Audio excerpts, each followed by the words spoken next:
یہ डॉक्टर अमजद का जनाजा था। Doctor Amjad Eden housing scheme का मालिक था। उसके वालिद डिप्टी कमिश्नर रहे थे और ये आईजी पंजाब सरदार मोहम्मद चौधरी का दामाद भी था। अल्लाह ताला ने उस पर दौलत की बारिश की और ये इस बारिश में भीगता भीगता कीचड़ में जा गिरा। इसने सबसे पहले ईडन हाउसिंग स्कीम के 13,000 मेंबर्स के 10 अरब रुपए हड़प लिए और फिर उसने पाकिस्तान पीपल्स पार्टी के दौर में नजर गोंदल के भाई जफर गोंदल के साथ मिलकर ईओबीआई की रकम भी उड़ा ली। डॉक्टर अमजद ने फर्जी प्लॉट देकर जफर गोंदल से 2 अरब रुपए लिए थे और ये दोनों बादशाह ये रकम आधी आधी करके निगल गए। मुतासिरीन ने एहतजाज शुरू कर दिया। इफ्तिखार मोहम्मद चौधरी चीफ जस्टिस थे। सुओ मोटो हुआ, अदालत में पेशियां शुरू हुई। लाहौर के एक वकील के जरिए चीफ जस्टिस और मुलजिम के दरमियान राबिता हुआ और ये राबिता बहुत जल्द रिश्तेदारी में बदल गया। डॉक्टर अमजद के साहिबजादे मुर्तजा अमजद और इफ्तिखार मोहम्मद चौधरी की साहिबजादी इफ्रा इफ्तिखार की शादी हो गई और यूं ईडन हाउसिंग स्कीम और ईओबीआई के केसेस खूह खाते में चले गए। दौर बदला, नैब के मुकदमे शुरू हुए, पूरा खानदान मुल्क से भाग गया। नैब ने रेड वारंट जारी कर दिए। एफआईए ने 26 सितंबर 2018 को मुर्तजा अमजद को दुबई से गिरफ्तार कर लिया। लाहौर हाई कोर्ट के एक जज ने रेड वारंट को गैर कानूनी करार दे दिया और ये लोग खानदान समेत कनाडा शिफ्ट हो गए। केसेस चलते रहे और इफ्तिखार मोहम्मद चौधरी का असर और रसूख डॉक्टर अमजद को बचाता रहा।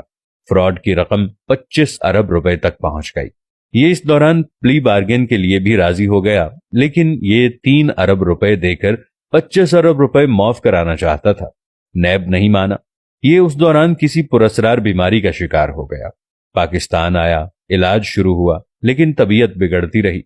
यहां तक कि दुनिया भर के डॉक्टर्स, अद्वियात और इफ्तिखार मोहम्मद चौधरी का असर और रसूख भी काम न आया और डॉक्टर अमजद 23 अगस्त 2021 को लाहौर में इंतकाल कर गया। लवाहिकीन ने उसे खामोशी के साथ दफन करने की कोशिश की, लेकिन मुतासरीन को खबर हो गई और ये प्ले कार्ड्स और पोस्टर्स लेकर पहले उसके घर और फिर जनाजे पर पहुंच गए और हमारी रकम वापस करो के नारे लगाने लगे। पुलिस बुलाई गई। पुलिस जनाजे और एहतजाजियों के दरमियान खड़ी हो गई। पुलिस की मदद से जनाजा उठाया गया और पुलिस ही की निगरानी में डॉक्टर अमजद को दफन किया गया। फिर इस वाक़े को 8 दिन हो जाते हैं, लेकिन मुतासिरीन उसकी कब्र पर भी आते जाते हैं, जिसकी वजह से खानदान ने वहां गार्ड्स खड़े कर दिए। ये इंतहा दर्जे का इबरतनाक वाक़या है, लेकिन आप इससे भी बड़ी इबरत मुलाहजा कीजिए। डॉक्टर अमजद ने जिस खानदान और जिन बच्चों के लिए 25 अरब रुपए का फ्रॉड किया था, वो जनाजे के वक्त कनाडा में बैठे थे और उनमें से कोई शख्स उसे मट्टी के हवाले करने के लिए पाकिस्तान नहीं आया।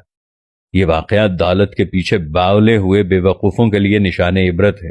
ये साबित करता है कि इंसान जब हवस के कीचड़ में गिरता है तो ये फिर इंसान नहीं रहता, ये बदबूदार कीचड़ बन जाता है। आपने कभी गौर किया दौलत आखिर है क्या? ये सिर्फ कागज के टुकड़े हैं और ये कागज के टुकड़े जल भी सकते हैं, गल भी सकते हैं, फट भी सकते हैं और कैंसिल भी हो सकते हैं। या फिर दौलत बैंकों की स्टेटमेंट पर छपी हुई चंद फिगर्स और इनके आखिर में बेशुमार सिफर है और ये सिफर और ये बैंक किसी वक्त भी खत्म हो सकते हैं। या फिर दौलत अल्लाह की जमीन के चंद टुकड़े हैं और इन टुकड़ों का असल मालिक कौन है? हमारा रब। और ये रब जब चाहे अपनी लीज जिसके नाम चाहे शिफ्ट कर दे। और बस सवाल ये है, हम फिर पराए माल के लिए क्यों बावले हुए जाते हैं? हम जमीनी टुकड़ों, बैंकों के जीरोज और कागज के नोटों के लिए बद्दुआओं की फसल क्यों बोते हैं? हम लोगों की आहें, बद्दुआएं और लानतें क्यों इकट्ठी करते हैं और किसके लिए करते हैं? उनके लिए जो हमारी आंखें बंद होते ही हमारे माल के लिए एक दूसरे का गला काटने लगते हैं, या फिर हमसे हजारों मील दूर बैठकर अब्बा मरहूम कहते रहते हैं और हमें दफन करने पराए लोग आते हैं। मैं अक्सर अपने दोस्तों से अर्ज करता हूं, आपकी उम्र अगर 50 साल हो चुकी है तो आप प्लीज अपनी चार्जशीट से गुनाह, हिर्स और फ्रॉड को खारिज कर दें। आपने जिससे मुआफी मांगनी है मांग लें, जिसको जो देना है दे दें और जितनी तौबा करनी है कर लें। आपके पास ज्यादा मोहलत नहीं है। जिंदगी की रस्सी किसी भी वक्त खींच ली जाएगी और आप ये हकीकत जितनी जल्दी समझ जाएं, आपके लिए उतना ही अच्छा होगा। और आप ये भी जान लें, चींटियों का इकट्ठा किया हुआ रिज्क हमेशा चूहे खाते हैं। लिहाजा खुदा के लिए चींटियों की जिंदगी ना गुजारें, अपने कद से बड़े दाने ना खींचें और अपनी जरूरत से ज्यादा जमा ना करें। आपके हिर्स आपको जीने नहीं देगी और आपका जमा किया हुआ प्ले कार्ड बनकर آپ کے جنازے کے آگے آگے چلتا رہے گا، جبکہ آپ کی ہوس کے بینیفیشری 5-10 ہزار کلومیٹر دور بیٹھ کر اپنے دوستوں کو مائی ڈیڈ پاسڈ اوے کے میسج کرتے رہیں گے اور ان کے دوست او کا جواب دے کر پارٹی میں مصروف ہو جائیں گے۔